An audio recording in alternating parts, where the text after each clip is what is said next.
जय गुरुदेव।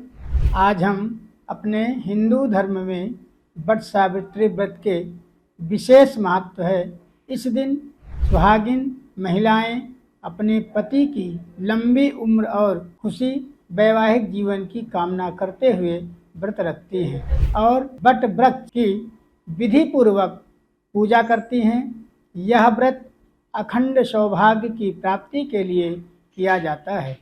धार्मिक मान्यता के अनुसार वट वृक्ष में त्रिदेव ब्रह्मा, विष्णु और महेश का वास होता है, इसलिए इस दिन की गई पूजा अत्यंत फलदायी मानी जाती है।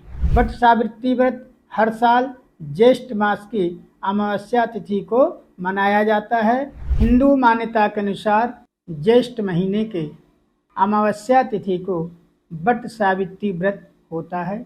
इस वर्ष 27 मई सन 2025 दिन मंगलवार को वट सावित्री व्रत रखा जाएगा, क्योंकि राजधानी पंचांग के अनुसार दिन में 8:31 तक अमावस्या तिथि है। उदया तिथि होने के कारण सभी महिलाएं 27 मई 2025 को ही वट सावित्री व्रत रखें। कुछ विशेष उपाय कर सकती हैं। वह वट सावित्री व्रत के दिन वट वृक्ष के नीचे भगवान शिव और माता पार्वती की पूजा करें, उन्हें श्रृंगार की वस्तुएं अर्पित करें और षोडशोपचार से विधि पूर्वक पूजन करें। इसके बाद कच्चा सूत या मौली लेकर के उसे वट वृक्ष के चारों ओर 108 बार लपेटें और हर प्रदक्षिणा के साथ वैवाहिक सुख की प्रार्थना करें। इस उपाय से शिव पार्वती प्रसन्न होते हैं और दाम्पत्य जीवन में प्रेम और समृद्धि बनी रहती है। पूजा पूर्ण होने के बाद वट वृक्ष के नीचे 11 घी के दीपक जलाएं। यह उपाय वैवाहिक जीवन में स्थिरता और सुख शांति बनाए रखने में सहायक होता है। वट सावित्री व्रत पूजा का विधि। व्रत का संकल्प ब्रह्म मुहूर्त में उठें और स्नान करके स्वच्छ वस्त्र धारण करें और अपने हाथ में जल लेकर के व्रत का संकल्प लें। पूजा स्थान की तैयारी करें। वट वृक्ष बरगद के पेड़ के पास साफ सुथरा स्थान चुनें। पूजा थाली में दीपक, अगरबत्ती, चंदन, रोली, अक्षत, चावल, फूल, नैवेद्य, मौली, कच्चा सूत, श्रृंगार की सामग्री और जल से भरा कलश रखें। पंचामृत, दूध, दही या घी और शक्कर से अभिषेक करें या शुद्ध जल से स्नान कराएं। भगवान को फूल, बेलपत्र, चंदन, रोली आदि अर्पित करें। श्रृंगार की वस्तुएं माता पार्वती को अर्पित करें, जैसे बिंदी, चूड़ी, सिंदूर, मेहंदी आदि।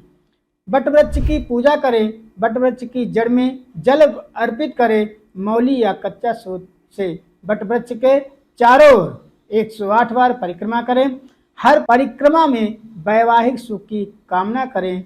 यह परिक्रमा के साथ ओम नमः शिवाय या सावित्री सत्यवानाय नमः मंत्र का जाप करें। कथा श्रवण करें। व्रत की कथा सुने या पढ़ें। यह कथा सावित्री और सत्यवान के पौराणिक प्रसंग पर आधारित होती है।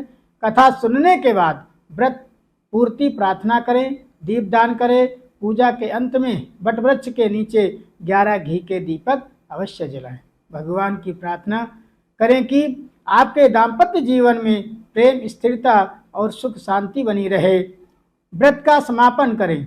व्रत करने वाली महिलाएं सूर्यास्त के बाद व्रत का समापन करें, फलाहार करके पारण करें। इस तरह आप यदि व्रत रखेंगे तो अवश्य ही भगवान शिव पार्वती का आशीर्वाद प्राप्त होगा। जय गुरुदेव।